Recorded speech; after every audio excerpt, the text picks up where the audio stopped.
제 사례부터 먼저 말씀드릴게요. 제가 뭐 어깨가 좀 아파서 집 근처에 있는 그 통증의 약과를 갔는데 어느 날 봤더니 이쪽에 한 켠이 예전에는 그냥 좀 이게 노는 공간 같았는데 이렇게 원장실이 하나 새로 생겼더라고요. 그래서 원장님한테 물어봤더니 저희 피부과 선생님 하나 들어와요 라고 하더라고요. 그래서 그게 가능해요? 그랬더니 예, 꼭 오십니다. 근데 저한테 슬쩍 물어보더라고요. 제가 실손보험 있는 거 알았거든요. 도수 치료를 하시고 피부 잡티 한번 제거하시죠? 얘기하시더라고요. 그래서 제가 그때 그 말씀을 드렸어요. 저 손해보험 협회 다녀요. 깜짝 놀라서 죄송하다고 해서 그렇게 하지 마세요 이렇게 말씀드리긴 했었거든요.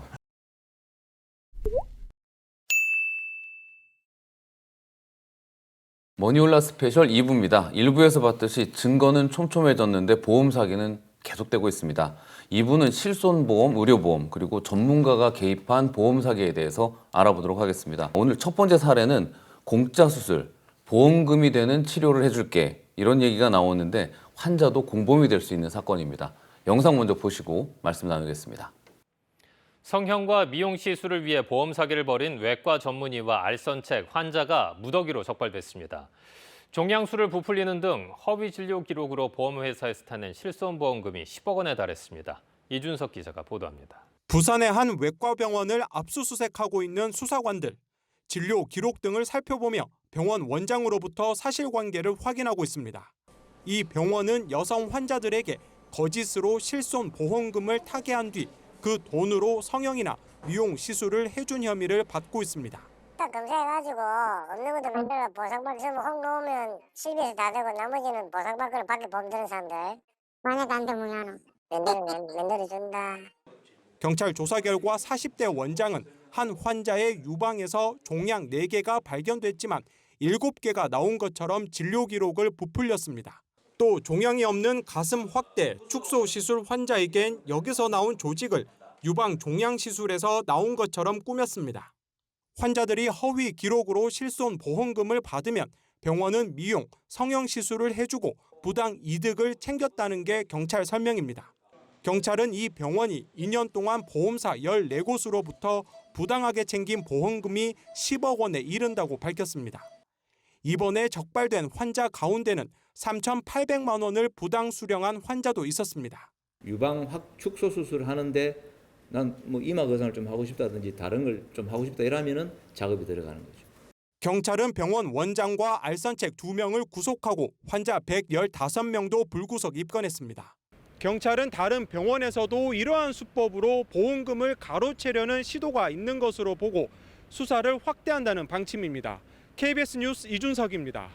허위 진료 기록으로 보험금 타는 거 당연히 불법이죠. 당연히 불법이고 보험 사기에 해당됩니다. 보험 사기는 부당한 방법으로 보험금을 편취하는 행위라고 볼 수 있거든요. 근데 기본적으로 이제 실손보험 같은 경우는 일단은 병원비가 나오면 내가 먼저 병원비를 내고 그 영수증을 가지고 보험회사에 보험금을 청구하는 행위는 뭐 일반 시민, 우리 뭐 일반 국민들이 하는 거잖아요. 그 행위 자체가 보험 사기라고 볼 수 있는 거죠. 의사가 써줬는데요. 환자가 이걸 어떻게 알아요? 저는 몰랐어요. 이럴 수도 있는 것 같아요. 근데 여러분들이 반드시 아셔야 되는 것은 병원에서 어떤 유혹을 하더라도 병원에서 책임을 지지 않는다는 점입니다. 실제로 발생한 사례인데 가정주부께서 주변의 권유로 피부 미용을 하고서 도수 치료를 했다라고 신고를 하고 그 보험 사기를 저지른 데 대해서 본인이 너무 부끄러워하는 거예요. 자식들 볼 낯도 없다. 그쵸. 뭐 이러면서 되게 괴로워하시면서 수사기관에 가서 조사받고 형사로 처벌받고 그리고 전과자가 되고 이런 뒤늦은 후회를 하시는데 이런 일들이 병원을 믿고서는 절대 책임을 지지 않는다는 게 무서운 점입니다. 또한 이게 여기서 끝나는 게 아니라 민사적으로 보험 사기를 저지르게 되면 부당이득 혹은 불법 행위로 모든 받았던 금전을 다 돌려줘야 됩니다. 그 경제적으로도 문제가 되는 거죠. 그리고 의료인의 입장에서도 의료기관들이 만약 이런 허위 진단서나 허위의 진료 기록으로 범죄를 저지른다면 보험 사기뿐만 아니라 의료법 위반의 이슈도 생기게 됩니다. 아, 그렇죠. 저희가 기사에서 보면은 예를 들면 벌금 뭐 500만 원, 600만 원인데 이 사람이 이 취한 건 한 1,000만 원이 넘는데 벌금이 약하네 생각했는데 그게 아니네요. 민사에서 또 그런 맞습니다. 부분에 대해서 청구를 할 수 있겠네요. 거기서 끝나는 게 아니라 민사적으로도 다 모든 손해배상을 져야 되는 거고 의료인들 같은 경우에도 이런 경우에 의료법 위반이 되면 이게 자격증, 소위 우리가 얘기하는 의사 자격증에 문제가 됩니다. 돈이 아무리 좋다지만 이 자격증까지 걸고서 이런 범죄 행위를 저지른 데 대해서는 다시 한 번 더 심각하게 생각을 해봐야 되지 않을까 싶습니다. 자, 실손보험이 보험 사기에 많이 이용된다고 하는데 그 이유는 또 뭔가요? 이 실손보험은 지금 1, 2, 3, 4세대까지 실손보험이 계속 지금 변화하고 있습니다. 뒤집어 생각하면은 1세대에서 2세대 넘어갈 때 이게 단계 간게 넘어갈 때마다 뭔가 문제가 있으니까 계속 보험을 계속 지금 바꿔서 운영을 하고 있는 중이거든요. 근데 이제 그 내용 중에 가장 중요한 건 뭐냐면은 일단은 내가 가서 병원에 가서 내 돈이 들어가긴 하는데 나중에 결국은 보험회사 돈을 받으니까 병원 문턱이 너무너무 낮아지는 거죠. 쉽게 갈 수 있는 거고. 그렇죠. 뭐 제가 다니는 그 동네 병원이 하나 있는데 거기 갔더니 1시간 도수 치료가 18만 원이더라고요. 근데 제가 한번 그런 생각을 저희가 받진 않았는데 한번 그런 생각을 해봤습니다. 18만 원을 내가 1시간에 내고 저 도수 치료를 받을 수 있을까? 저는 개인적으로 못 받습니다. 그렇죠. 근데 내가 18만 원 내고 나중에 보험회사에서 17만 5천 원 돌려줘 라고 하면 받겠죠. 그러니까 실손보험을 가지고 굉장히 많은 뭐 여러 가지 작업들을 해볼 수 있는 건 거죠. 저도 그런 경험이 많습니다. 병원에 이제 뭐 무릎이나 네네. 이런 몸이 좀 안 좋아서 가면 예전에는 신분증 아니면은 오신 적이 있나요? 라고 먼저 물어봤는데 요즘에는 실손보험 있으세요? 라는 질문을 제일 먼저 받는 것 같아요. 맞습니다.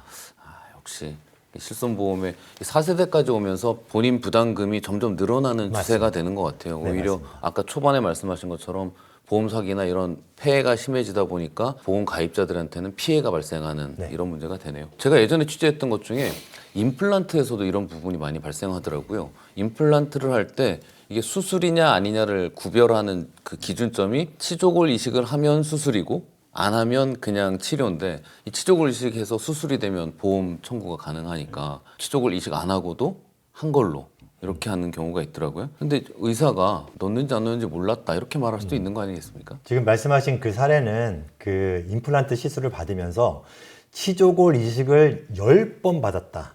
라고 서류를 허위로 만들어준 건이거든요. 사실은 암만 몰랐다라고 주장할 수 있긴 하겠지만 모를 수 없는 구조인 거죠. 10번에 내가 수술을 받았는지 이건 사실 말이 안 되는 얘기잖아요. 그리고 아마 지금 말씀하신 대로 그분 역시 처음에 병원에 갔을 때 치과보험 있으세요? 라고 아마 물어봤을 것이고 아 그렇다라고 하면 저희가 이렇게 해드릴게요. 라고 분명히 진행이 됐을 것입니다. 이렇게 병의원하고 브로커가 결합해서 하는 경우가 많이 늘어나는데 이 부분은 현장에서 보시기에 어떠세요? 그 제가 뭐 의료 전문가는 아니지만 이런 얘기 들은 적이 있습니다. 신용 불량자 중에 굉장히 많은 수의 숫자가 의사들이 있다는 얘기 들었어요. 요즘에 병원이 워낙 많잖아요. 그러다 보니까 병원들의 경쟁도 굉장히 치열하게 되고 그러다 보니까 경영이 되게 어려운데 누군가 와서 살짝 제안을 해주는 거죠. 보험 사기, 뭐 보험 사기라는 표현을 쓰진 않겠죠. 이렇게 제가 환자를 모집을 해올 수 있고 그러면은 환자들이 처음에 말씀드린 대로 별로 돈 내는 거에 별로 꺼리낌 없이 실손보험을 이용해가지고 의료행위를 받을 수 있고 그러면은 좀 달콤한 유혹이 되지 않을까요? 그리고 저희가 이제 수사를 하는 과정에서 이제 들은 얘기 중에 하나는 강남에 굉장히 뭐 이렇게 오피스 빌딩 많이 있잖아요. 거기에 세미나를 엽니다. 브로커를 전문적으로 하는 사람들이 병원장들을 한 20-30명을 모아놓고 요번에는 이런 질병을 가지고 실손보험으로 어떻게 탈 수 있고 그러면은 내가 어떻게까지 그 환자를 내가 데리고 갈게 라는 식으로까지 환자 모집까지 해주는 그런 브로커들이 굉장히 많이 있거든요. 그러다 보니까 굉장히 보험 사기에 연루되는 병원도 많고 또 거기에 이렇게 관련되어 있는 의사분들 되게 많이 있고요. 좀 쉽게 생각을 해보면 이렇게 한번 저는 지나가면서 이렇게 길거리를 보다 보면 최근에 통증의학과 그다음에 정형외과가 엄청나게 많이 늘어났습니다. 왜 그럴까요? 라고 생각을 해보면은 결국은 실손보험으로 이게 돈이 되는 사업이 될 수 있겠구나 라고도 생각할 수 있는 거죠. 변호사님은 어떠세요? 그런 부분에 대해서.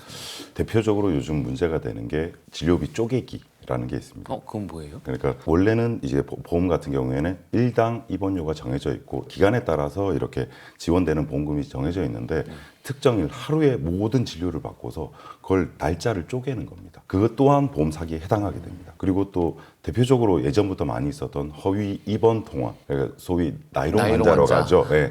그런 것들도 당연히 그럼 보험 사기에 해당하고요. 요즘 많이 또 이슈가 되는 게 피부 미용을 하고서 그걸 도수 치료를 했다. 왜냐하면 피부 미용은 실손보험의 대상이 아닌데 미용이기 때문에. 근데 도수 치료는 실손보험의 대상이 되다 보니까 이런 걸 악용해서 어떤 이런 조작들을 하는 것들, 이 모든 게 보험 사기가 된다라고 보시면 됩니다. 자, 나도 모르게 이렇게 보험 사기를 저지르는 거, 약간 욕심도 있고 순간에 실수일 수도 있는데 이런 실수를 방지하기 위해서 좀 지켜야 될 예방 수칙이 있다면 어떻게 될까요? 처음 말씀드렸듯이 부당한 어떤 금전적인 지원이 있다라고 하시면 사기라고 보시면 거부해야 됩니다. 되는 네, 거부해야 되고 거기에 대해서는 특히 가까운 지인들이 많이 제안을 하세요. 괜찮아, 나도 해봤어 라는 얘기를 하는데 절대 그 부분에 대해서는 단호하게 얘기하시고 아까 주부님 말씀처럼 자식들한테도 부끄럽고 그리고 수사기관 불러다녀야 되고 이런 일들은 절대 없어야 될 것 같습니다. 미용 시술 한번 받으려다가 그게 무슨 망신입니까? 전과자가 되는 겁니다. 네네. 보험 사기 조사부 참 무서운 분 같은데 적발이 쉽지 않을 텐데 네. 이런 거는 어떤 식으로 해서 적발의 그 단초를 잡게 되는 겁니까? 다들 뭐 예상하시겠지만 이제는 더 이상 아날로그 시대가 아니잖아요. 그러니까 보험금 청구가 들어오면은 기본적으로 보험회사는 그걸 다 데이터화합니다. 근데 데이터화를 하다 보면 이게 만약에 이제 실손보험 같은 경우는 내가 어느 병원에서 어떻게 진단서를 끊었다, 어떻게 뭐 그 영수증을 받았다라고 이제 제출을 하게 되잖아요. 보험회사는 그 데이터하다 보면은 어느 순간 이런 게 튀어나옵니다. 강남의 무슨 뭐 정형외과에서 이상하게 갑자기 최근 들어가지고 갑자기 막 보험금 지급 요청이 급증한다든가 또는 무슨 안과에서 그간에 하지도 않았던 그런 시술을 엄청나게 많이 하네? 그러면 보험회사에 그런 부분들이 알람이 오거든요. 그리고 그런 알람과 동시에 기본적으로 보험금을 청구하게 되면 그간에 내가 보험금을 어떻게 청구했는지에 관한 부분들 이력들이 다 뜹니다. 뒤에다 매칭을 한번 해보는 거고요. 그래서 이제 이상한 점들을 이제 뭐 발견을 하게 되면 조금 더 디테일한 수사를 진행을 하게 되고 그리고 더 나아가서 이게 경찰 수사로 넘어가면 그냥 보험회사의 데이터만 갖고 보는 게 아니고요. 건보공단에서 나중에 그 병원 쪽으로 요양급여라고 나가는 급여 네. 이것까지 다 한 번에 같이 이걸 보게 되거든요. 그래서 올해 그 초반에 감사원에서 감사 결과 하나 발표한 내용이 있었는데 어떤 내용이 있었냐면은 보험회사에서는 보험금이 나갔습니다. 이 얘기는 뭐냐면은 병원 가서 치료를 받았다는 얘기거든요. 근데 건보공단에서는 그 병원에 돈을 준 적이 없어요. 치료를 안 받은 거죠. 허위로 이 그게 병원에서 그렇게 서류를 떼주는 경우가 굉장히 많이 있는 거죠. 그만큼 최근에 이제 결국은 아까 말씀드린 중요한 내용은 데이터만 다 이렇게 합쳐보면은 결국은 다 조사가 되는 부분이고 아마도 뭐 그냥 제가 예상하고 좀 바라컨대 한 10수년 안에는 이 데이터가 조금 더 이 AI 세상에 조금 더 잘 이렇게 돌아가고 이런 부분들을 잘 분석해낼 수 있다라고 하면은 보험 사기도 굉장히 많이 줄어들 수 있지 않을까라고 예상을 해봅니다. 자, 병원이 써준다고 다 안전한 게 아니라 오히려 그 서류가 발목을 잡을 수 있습니다. 네, 잘 기억해 두시기 바랍니다. 다음 사례 보겠습니다. 다음 사례는 좀 마음이 무겁습니다. 보험금을 노린 강력 범죄 사건이 많이 일어나고 있는데 그리고 또 전문가의 도움을 받는 수법입니다. 영상 보고 말씀 나누겠습니다. 최근 전남 화순에서 사망 보험금을 노리고 여자친구를 살해하려 한 남성과 공범들이 붙잡혔는데요. 이 사건 당시 이들을 피해 달아난 피해 여성을 구한 사람은 같은 펜션에 머물렀던 투숙객들이었습니다. 김혜린 기자입니다. 한 여성이 어두컴컴한 산길을 홀로 걸어 내려갑니다. 잠시 뒤 맨발의 여성이 비틀거리며 되돌아옵니다. 지난 9일 밤 전남 화순군 북면의 한 야산에서 한 남성으로부터 흉기에 찔린 뒤 도망치는 피해 여성의 모습입니다. 경찰에 붙잡힌 남성은 피해 여성 남자친구의 친구였습니다. 피해 여성 이름으로 든 5억 원가량의 사망 보험금을 노리고 남자친구가 친구들과 짜 피해 여성을 숲으로 유인한 뒤 살해하려 한 겁니다.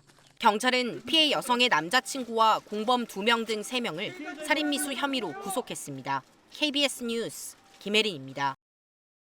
안타까운 사건인데요. 보험 설계사처럼 이 보험을 잘 아는 사람이 끼면 뭐가 달라지는 겁니까? 일단 보험 설계사는 매일 아침 이제 조회라는 시간을 거치면서 그때 이제 많이 하는 게 보험 상품에 관한 설명을 많이 듣습니다. 보험 상품이 사실 굉장히 복잡하거든요. 그러니까 상품을 좀 따져보면은 어떻게 했을 때 보험을 받는지도 나오지만 어떻게 했을 때 보험을 못 받는지에 관한 부분 그리고 또 언제부터 이 보장이 개시되는지 등등등의 굉장히 많은 복잡한 내용들이 있는데 일반인들은 사실 잘 모르는 경우가 많이 있습니다. 워낙 보험 약관도 두껍고 내용이 복잡하다 보니까.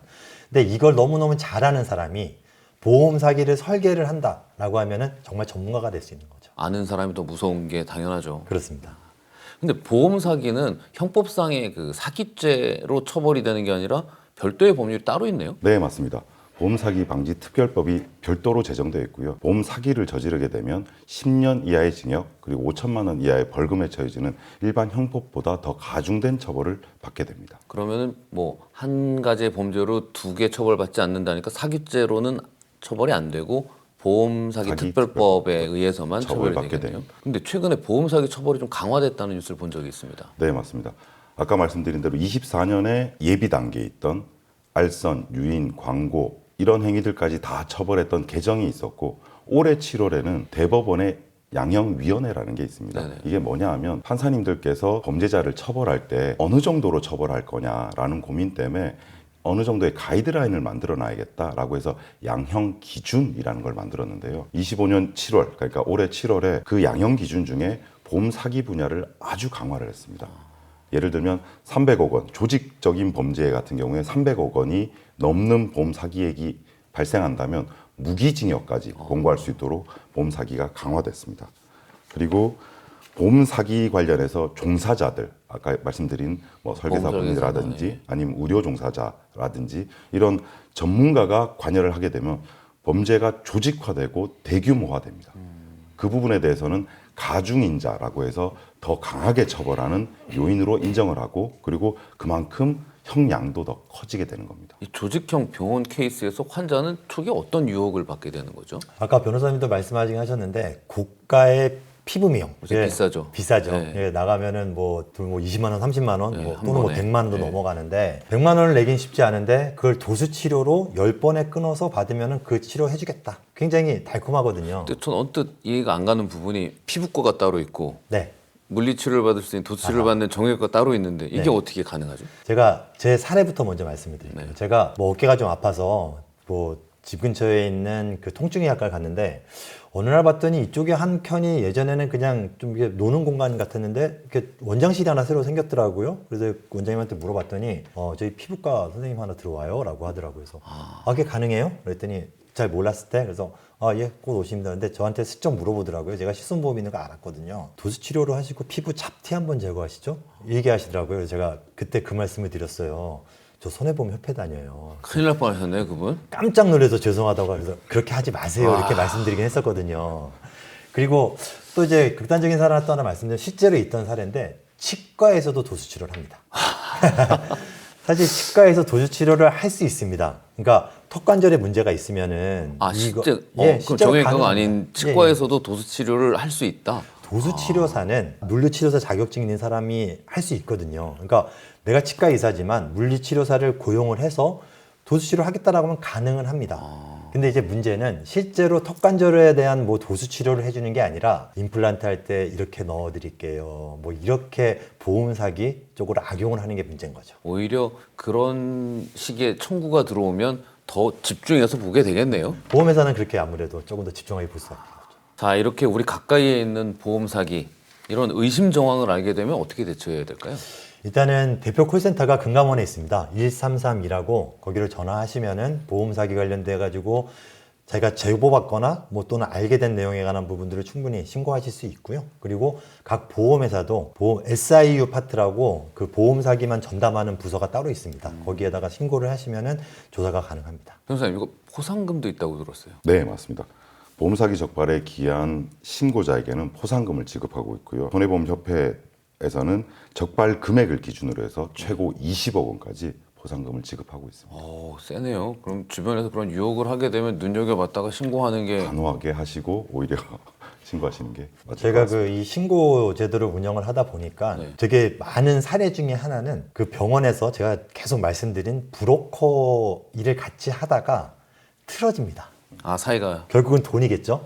돈을 주게 되는데 얼마를 안 줬다든가. 영화에 보면 늘 동업자끼리 배신해서 그런 분들이 이제 틀어진 이후에 보험 사기로 신고하는 경우가 굉장히 많이 있습니다. 그런데 그렇게 신고가 들어오잖아요. 굉장히 적발률이 높습니다.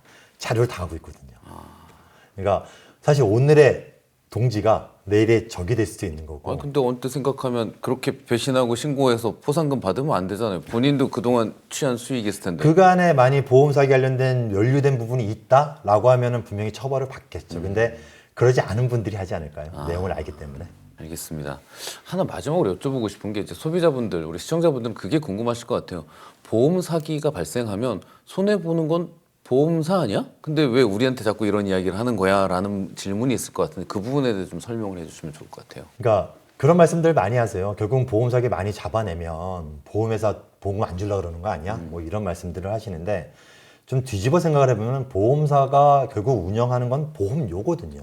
보험료는 어디서 오냐? 일반 국민들한테 오는 겁니다. 처음에도 말씀드리겠지만 일반 국민들이 만약 보험 사기라는 이런 사회 악 같은 부분들이 없었다라고 하면 각 가구별로 뭐 몇십만 원, 뭐 몇백만 원 이상의 보험료를 안 내도 됐었는데, 그러니까 쉽게 생각하면 제가 만약 보험료가 자동차 보험료가 지금 만일 50만 원이다라고 하면 한 40만 원만 냈어도 되는데 실손보험료가 내가 지금 한 달에 10만 원을 낸다. 한 8만 원만 내도 됐었는데 라고 생각을 해야 되는 이슈라고 저는 생각을 합니다. 이해가 좀 되는 부분이네요. 저도 그렇게 말씀하니까. 마찬가지로 네.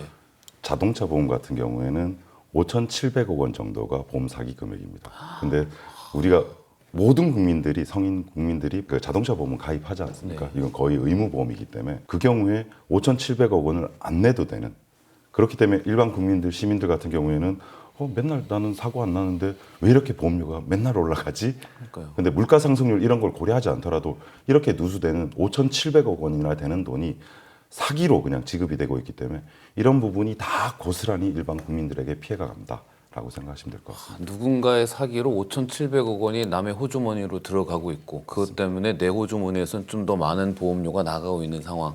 다 눈여겨보면서 이런 주변에 보험 사기가 진행되고 있는지를 좀 잘 살펴보고 혹시 보시게 되면 신고도 하고 그래야 될 것 같습니다. 자, 오늘 방송을 한 문장으로 정리하면 보험 사기는 꽁돈이 아니라 범죄입니다. 오늘 머니올라 스페셜 보험 사기 편을 이렇게 정리할 것 같습니다. SNS에서 공격수, 수비수 모집, 이거는 바로 의심하고요.